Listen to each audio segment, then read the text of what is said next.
So we're putting this back, the new clock spring in.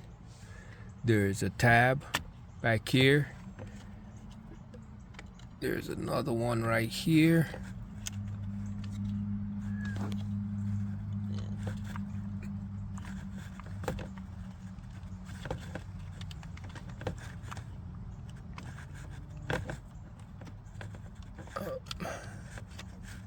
You gotta pull that out in order to lock it in. Anyway, you gotta put these two tabs in, and then you put your screws back in, your 4 screws. Then you put your steering wheel back on.